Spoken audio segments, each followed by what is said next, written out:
Saludos cordiales a todas y todos ustedes. Hoy lunes 2 de septiembre del 2024. Estamos arrancando también este noveno mes del año y con inicio de clases, ¿no?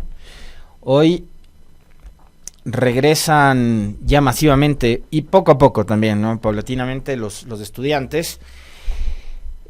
Según la nota publicada en la web de Radio Pichincha, para este año lectivo 24-25, el Ministerio de Educación anunció el regreso a clases de manera escalonada, con fechas establecidas para todos los niveles educativos. El calendario de matrículas y traslados arrancó el 16 de julio y concluyó el miércoles 28 de agosto. Son aproximadamente 1.7 millones de estudiantes que retornan a partir de hoy a clases en los ciclos Sierra y Amazonía. A partir de este 2 de septiembre del 2024 ingresan los estudiantes de primero, segundo y tercero de bachillerato y educación inicial. Mañana 3 de septiembre entrarán a clases los estudiantes de educación general básica, octavo, noveno y décimo grado y primer grado de preparatoria. Y el 4 de septiembre, miércoles, retornarán a clases los estudiantes de educación general básica, quinto, sexto, séptimo grado y educación general básica elemental, segundo, tercero y cuarto grado. El año escolar finalizará el 26 de junio del 2025 y los exámenes supletorios serán el 27 de junio, del 27 de junio al 3 de julio del 2025. Como un dato adicional, ¿no? El Ministerio de Educación hizo varias modificaciones al currículo nacional implementando nuevas materias, ustedes saben perfectamente cuáles. Las nuevas asignaturas que se suman al pensum académico serán cívica, acompañamiento integral en el aula, esta última como temática de nivelación. También se deberá abordar en las aulas temáticas en educación para el desarrollo sostenible, educación socioemocional, educación para la seguridad vial y movilidad sostenible y educación financiera. La ministra de Educación, Alegría Crespo, informó que estos cambios son necesarios por el avance de la educación y el desarrollo humano. También se establecen prohibiciones. El Ministerio de Educación advierte que las escuelas y colegios no pueden obligar a la compra de uniformes y útiles escolares dentro de la misma institución. No es obligatorio el contrato de servicio de transporte o almuerzo en la misma institución. Según el Código de Convivencia, no es obligatorio llevar el cabello corto en el caso de los varones y no es obligatorio el uso exclusivo de falda en el caso de las mujeres. A esto se podría sumar una prohibición más. Y hay algunos temas polémicos. Rapidito para ya involucrarnos y adentrarnos en el campo y en la materia que les encanta a ustedes, que es la de la polémica y la bronca política. Acá también hay bronca, ¿no? En el tema de educación. Pero podría haber una prohibición más, que es la del uso de los celulares dentro de las aulas de clases. Y esta, digamos, medida puede resultar súper restrictiva en momentos como estos, en los que es a ratos hasta esencial el uso del celular para determinadas cosas o actividades, emergencias, pongámoslo así, en un caso específico, que un padre o quiera comunicarse con su hijo, hija o viceversa. El caso de una emergencia, el celular es de gran ayuda y de gran utilidad, pero al mismo tiempo el celular puede convertirse en una herramienta o para la trampa, por el uso del internet, en el momento de una prueba, de un examen, qué sé yo, de un deber, o puede convertirse también en un elemento distractor de la educación. Por cierto, les invito a que participen votando en la pregunta del día de hoy, interactuando también en la transmisión del YouTube. En este nuevo inicio de clases, el ingreso de la familia fue ¿y será suficiente? La pregunta, ¿si le alcanza, no le alcanza o es justo? Yo fui por la B, obviamente. Ahí está, participen ustedes también con respecto de cómo está la economía de las familias en este regreso a clases. digamos, no me quiero imaginar. Bueno, mi hija inicia clases en el ciclo Costa, ¿no? Ella ya está ahora en etapa de exámenes incluso, ya terminó, ahora está en vacaciones. Pero, digamos, me pongo en los zapatos de las familias que tienen más de 2 hijos, 2, 3, 4 hijos.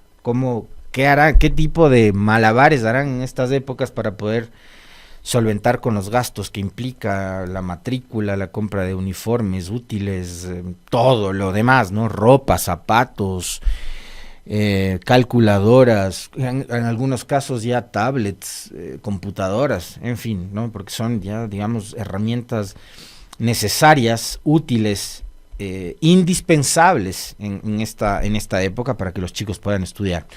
De paso, nos llegamos a los 1000 likes. A ver, rapidito, antes de que sean las 7:15, estamos más de 3500 personas conectadas en el YouTube. Empecemos a dar like para superar las 1000 vistas, y no me quedo hablando de educación.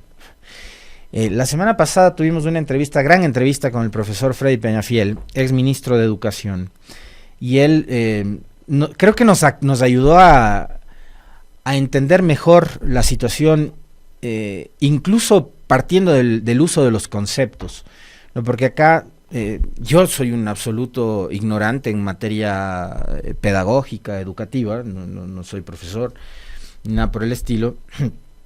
No conozco sobre este ámbito que es tan importante y vital para una sociedad como es el ámbito educativo. Pero, por ejemplo, Freddy nos ayudaba a entender la diferencia entre lo que es la deserción y lo que es la expulsión del sistema escolar. Y lo que está pasando en el Ecuador es que hay un sistema educativo que está expulsando, decía él, a los jóvenes. Y creo que nos ayudó a entender muy bien cuál es la diferencia de esos conceptos, ¿no? Con modelos de gobierno que están más enfocados en el manejo económico, no preocupados en lo que pasa con el ser humano, con las personas, en este caso con los estudiantes o con los propios profesores, y han desatendido con esa visión de creer que lo público es malo, que en lo público hay corrupción, que lo público es lo peor. Pues una de las cosas públicas que se han desatendido en los últimos años, indudablemente, es la educación. Una educación que está con establecimientos de escuelas y colegios en mal estado, con profesores mal pagados, con profesores maltratados, y con estudiantes a los que les están cambiando el chip, ¿no? De hacerles creer que la educación no es un derecho, sino que es un privilegio, y un privilegio al cual deberían acceder única y exclusivamente los hijos de las familias que pueden pagar por ese privilegio.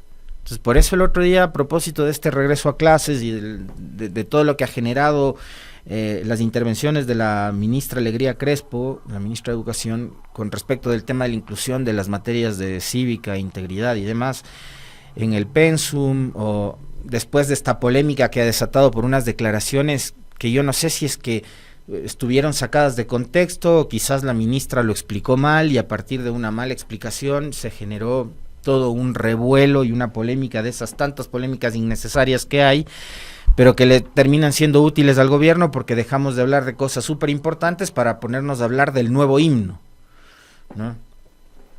Entonces la señora habló con respecto de que el Ecuador estaba trabajando para crear o fomentar un nuevo himno de valores, y mucha gente lo que interpretó por esas palabras de la ministra, qué pena, no tengo el video ese para pasarte, Meli. Si lo tienes, lo buscas por ahí, capaz nos sirve un poco para contextualizar el comentario rapidito. Empezaron a hablar de que el gobierno estaba pensando en cambiar el himno nacional, ¿no? Aquel himno escrito por Juan Leomera, que estaban pensando cambiar el himno e implementar otro, imponer otro, qué sé yo. Entonces, lo que ha pasado es que eso que la señora explicó mal, más allá de eso, me parece que es una polémica de esas polémicas estériles, innecesarias, desde mi punto de vista, modesto punto de vista, pero que al gobierno pueden terminar resultándole útil para cambiar la conversación. Entonces, les ponen a hablar sobre el dichoso himno y dejamos de hablar, por ejemplo, de la publicación de Intercept sobre los chats de Aliaga con la fiscal y dejamos de fijarnos en lo realmente importante, ¿no? Y yo creo que la ministra de Educación debería enfocarse en cosas vitales como evitar que el sistema, ese sistema que han implementado los últimos 3 gobiernos, termine expulsando a estudiantes del sistema educativo. Y lo que debería más bien es como que animar nuevamente a los jóvenes, a los niños, niñas, a las familias, a que reincorporen a todos los chicos y chicas a que nuevamente se incluyan dentro del sistema educativo, motivándoles y dándoles, como decía Freddy la semana pasada, yo sí quiero insistirles en que puedan escuchar y ver la conversación y la entrevista que mantuvimos con Freddy Peñafiel. Le agradezco infinitamente al doctor César Armando Bermeo. Ahí te pasé el video, Meli. Por haberme compartido el videito, lo tenía a la mano. Súper rápido, ágil el doctor Bermeo. Muy amable, le mando un abrazo. Para que puedan ver la entrevista con Freddy Peñafiel y entender de qué manera el Estado y lo público debería pensar, cómo debería funcionar la educación. Y desde ahí brindarles a los niños, a las niñas, a los adolescentes espacios absolutamente lúdicos, limpios, dignos, en donde uno sienta emoción, gusto, satisfacción, ganas de ir todos los días a aprender y saber que eso me va a dar una oportunidad en el futuro y, entre otras cosas, de paso va a evitar, más allá de tener un himno a la alegría o un himno de la alegría, evitar que los jóvenes se vean tentados o seducidos por otros espacios en donde se fomenta en contrapartida la violencia, la inseguridad, la delincuencia, y que hoy están viendo justamente en esta expulsión de los niños niñas un terreno fértil para poder hacer de las suyas. Escuchemos lo que dijo la ministra con respecto del tema del himno. Es un video súper corto, ¿no? Crear un himno que pronto va a salir y les doy la noticia, creamos expectativa, porque vamos a tener un himno ecuatoriano moderno que pegue en todas las emisoras, que va a ser un bálsamo para tanta mala noticia que muchas veces recibimos.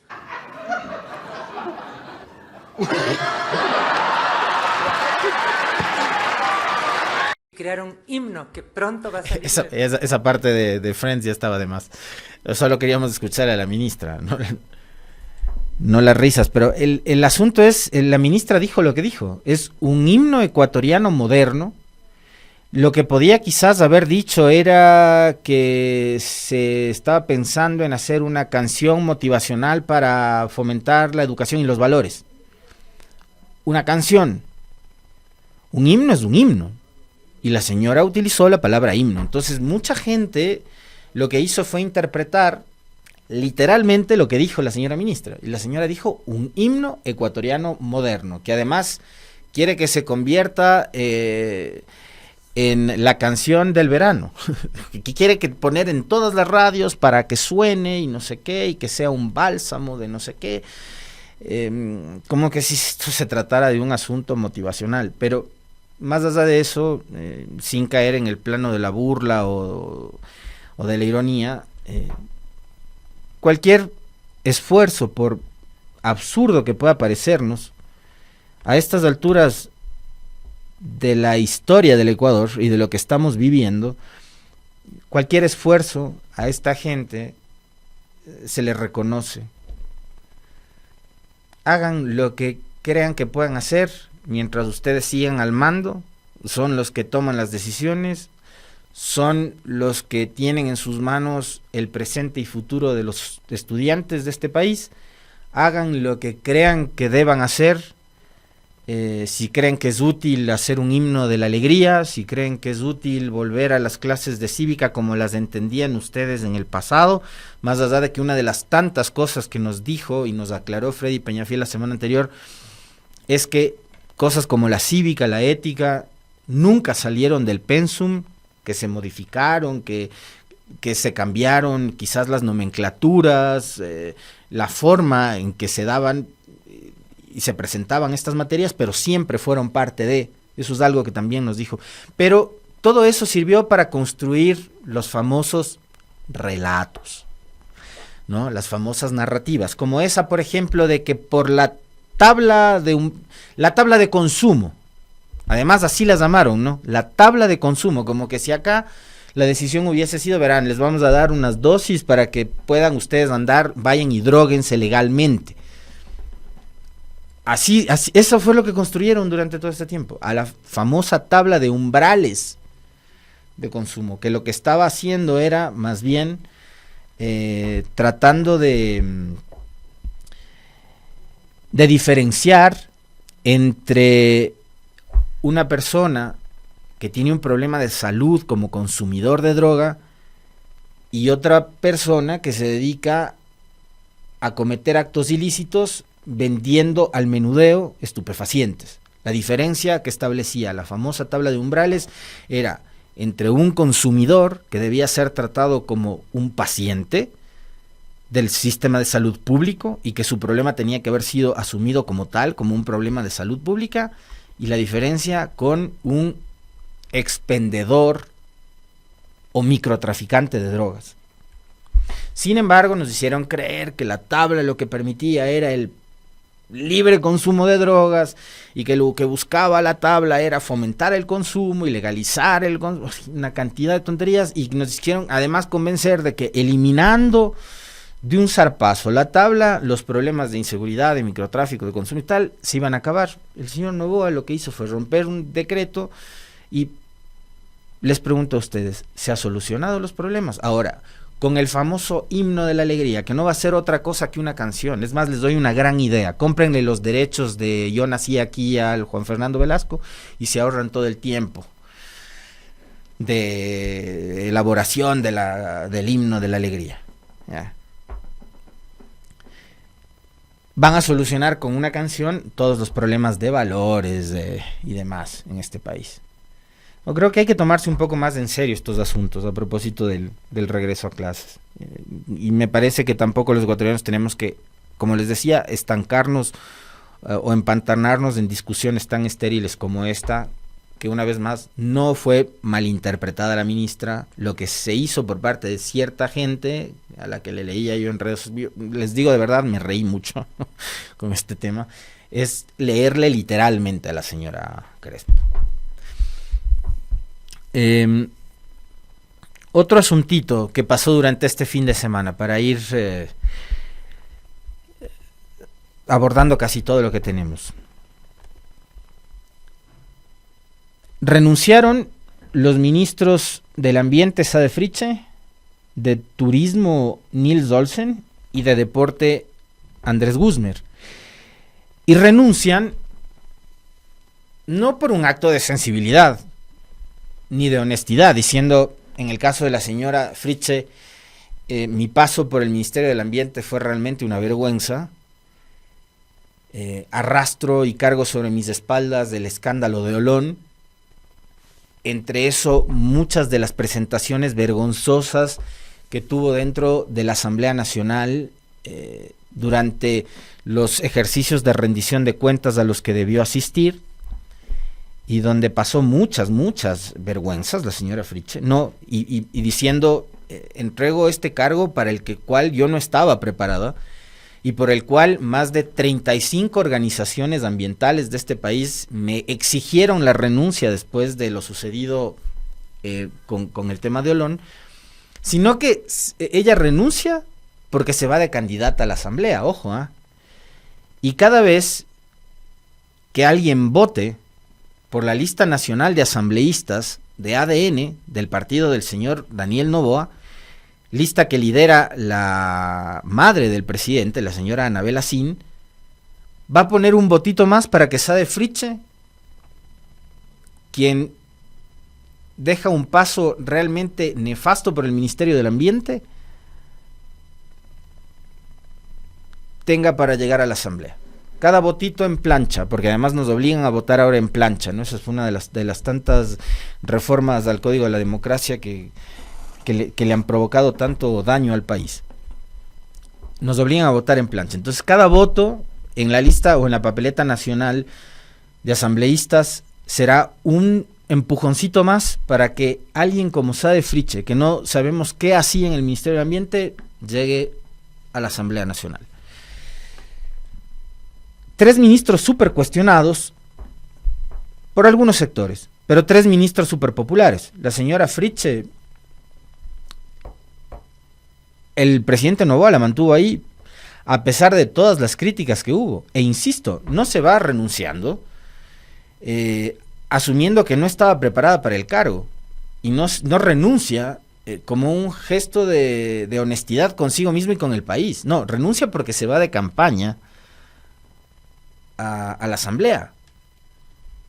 Otro ministro muy cuestionado, Andrés Guzmán, al frente de Deportes, a quien los propios deportistas han salido a cuestionarle públicamente. La última, Marta Fierro, durante el fin de semana, ajedrecista. La última crítica en contra de Guzmán, de los propios deportistas, no la opinión pública, no los periodistas, no el correísmo, que es además a lo que han reducido siempre la crítica a los señores del gobierno. Pero súper popular, ¿no? Guzmán, con su condición de periodista deportivo, de influencer, se ha manejado muy bien en cuestión de redes sociales, como no se puede decir otra cosa del ministro de Turismo, con una gran imagen. ¿A partir de qué? No sé. Y no lo voy a entender. No, pero son de esos personajes que, como son tan light, no hacen nada. Ya pasan inadvertidos en su rol como funcionarios públicos porque caen bien, porque son simpáticos, porque son light. No hacen nada, pero caen bien. Y las pocas cosas que hacen, de lo que se ha visto, en realidad, y esto no solo porque sea el ministro de Turismo, sino todos los demás, porque además recuerden ustedes que la señora Sade Fritzsche estaba en casi todas las delegaciones de los viajes internacionales del presidente Noboa. Aquella del relajo en España, que nunca se aclaró, de la famosa fiesta y del despilfarro de billetes y de la farra con alguna otra asesora más en un hotel de lujo en España. Ahí estaba presente Sade Fritzsche. Entonces, este paso por los ministerios lo que le sirvió es para hacer turismo. No solo a Olsen, que lo último que hizo fue ir con influencers a baños. Y el turismo es una de esas industrias sin chimeneas, de las que se habla últimamente mucho, a las cuales un país tan biodiverso y tan atractivo, tan lindo como el nuestro, podría sacarles mucho provecho. Y lamentablemente lo que tenemos hoy es un sector en total y absoluta crisis, el sector turístico. Y es una crisis que se viene arrastrando ni siquiera desde la pandemia, que significó un duro golpe para el turismo, porque al estar todos encerrados no había posibilidad alguna de viajar ni nada por el estilo. La pandemia fue letal para muchos sectores de la economía y uno de esos que fue muy golpeado fue el turismo. Pero después, en el año 21-22, algo empieza a recuperarse este sector, y hubo otros países que vieron justamente en el turismo la gran posibilidad de que ingresen muchos recursos. En el caso de nuestro país deberían ser muchos dólares que ingresen a nuestra economía, y le empezaron a sacar provecho a eso. Ecuador empezó a recuperarse de a poco, pero resulta que desde el año 2023, que fue el año más violento en la historia de este país, el sector turístico viene experimentando un declive, un desplome en todo sentido. También lo hemos conversado acá en el comentario y con varios de los invitados. Lo que les decía yo hace un momento a propósito de este tema, recogen varios medios de comunicación a mediados de este 2024. El ingreso de turistas se reactivó de forma gradual entre el 21 y 22, así como los primeros meses del 2023. Pero a partir del segundo trimestre del 2023 El ritmo de crecimiento fue disminuyendo. En algunos meses incluso fue negativo, como el 14% en octubre del 2023. Justo mes de elecciones, ¿no? Recordarán ustedes que el 15 de octubre fue la segunda vuelta. Y estos son meses posteriores, por ejemplo, al asesinato de Villavicencio, al asesinato del alcalde de Manta, a una ola de violencia que se vivió durante todo el 2023, en donde también recordarán elecciones seccionales en febrero que también fueron muy violentas.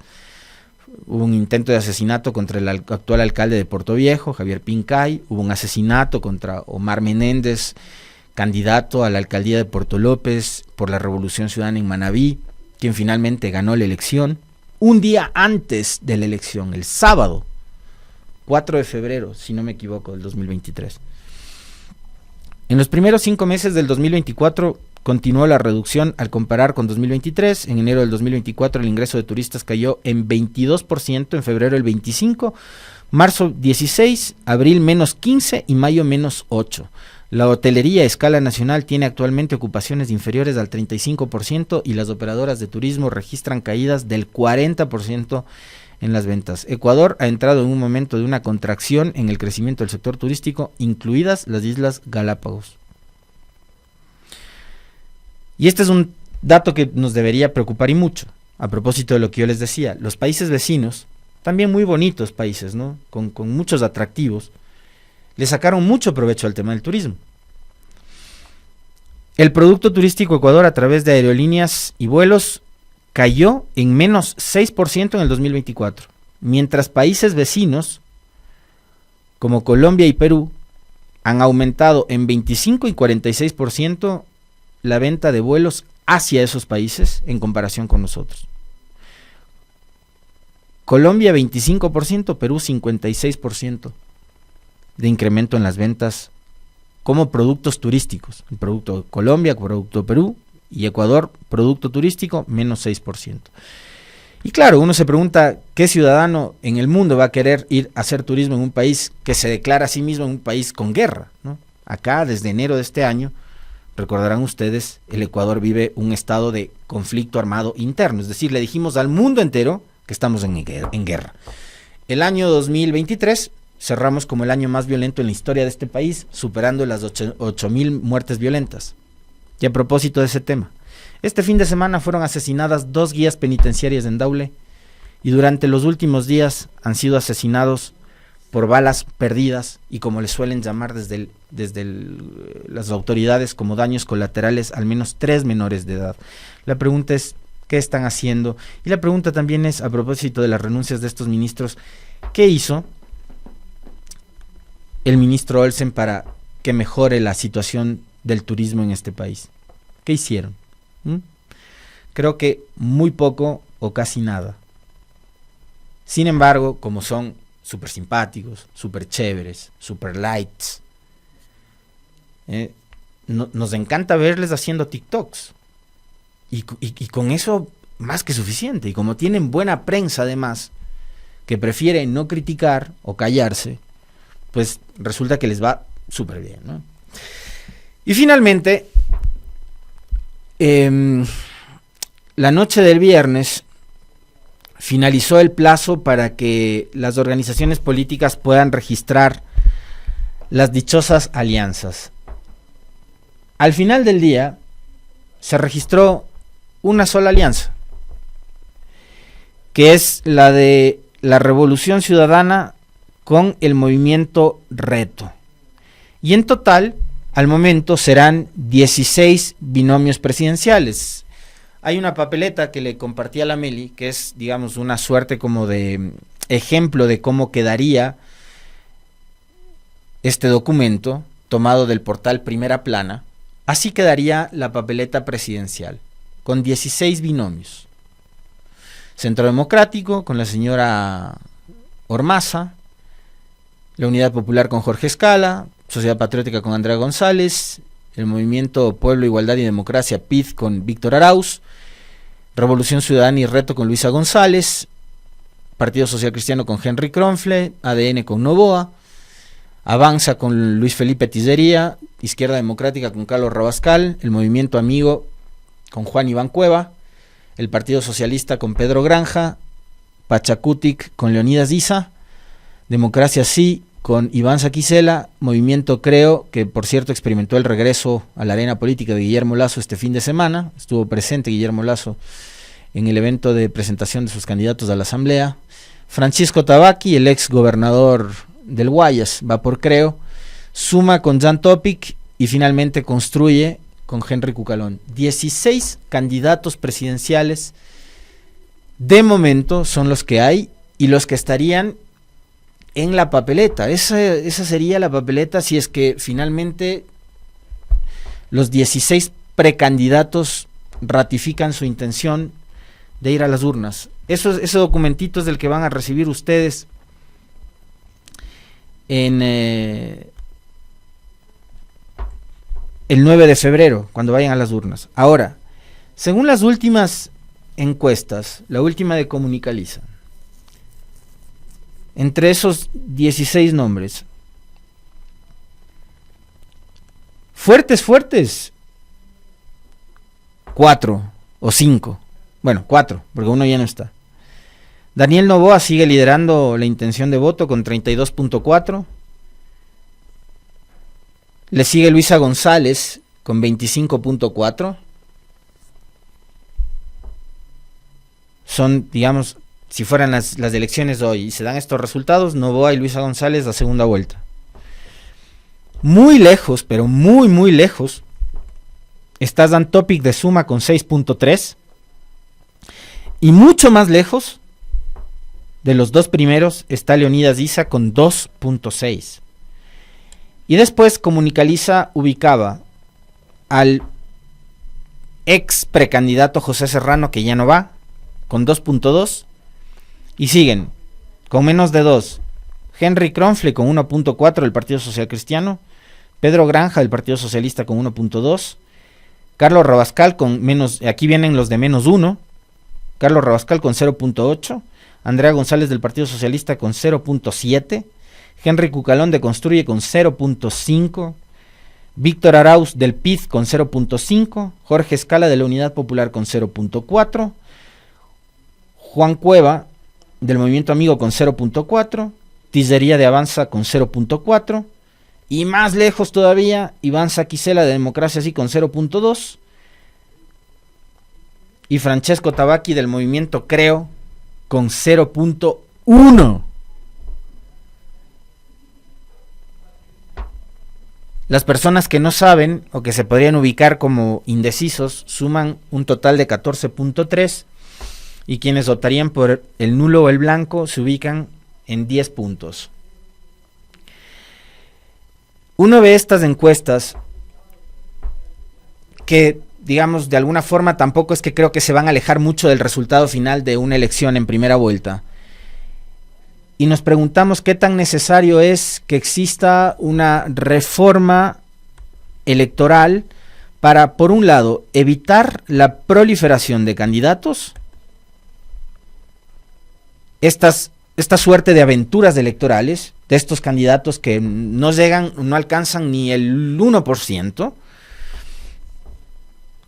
porque parecería, y en serio, que sí va cobrando como mucha fuerza también esa narrativa o ese relato de que le están sacando mucho provecho a las cuotas estas económicas que da el CNE para que los partidos políticos puedan tener pauta o publicidad. Y creo que ahí también hay una confusión, porque una cosa es el límite de gasto, que es lo que usted a partir de las aportaciones que tenga de sus militantes o de sectores afines pueda alcanzar, que está creo que por encima de los 5 millones de dólares, y otra cosa es el pautaje publicitario que le va a dar el CNE a cada una de las candidaturas para televisión, radio, prensa y vallas publicitarias. Son dos cosas totalmente diferentes y los montos no son iguales, son muchísimo menores.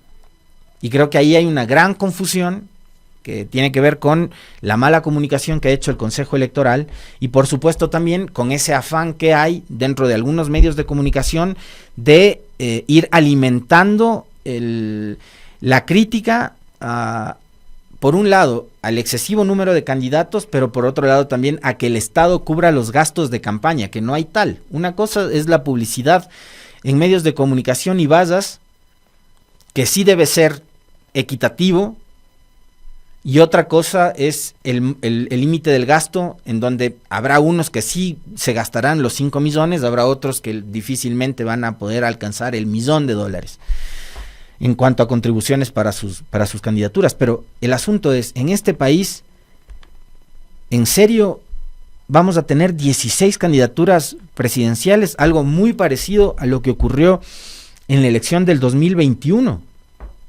cuando ganó Guillermo Lasso. Ahí se presentaron 16, y vayan ustedes a googlear para que vean de esos 16, en cuántas candidaturas se concentró el 80% del electorado. En 4. En ese momento, Arauz, Lasso, Yacu y Hervas. 4 de 16. En esas 4 candidaturas se concentró el 80% de los electores. Breve repaso. En el 79, desde el regreso a la democracia. 1979, 6 binomios. 1984, 9 binomios. 1988, 10 binomios. 1992, 12 binomios. 1996, 9 binomios. 1998, 6 binomios. 2002, 11 binomios. 2006, 13 binomios. 2009, 8 binomios. 2013, 8. 2017, 8. 2021, 16. 2023, 8. Y 2024 posiblemente 16 binomios más.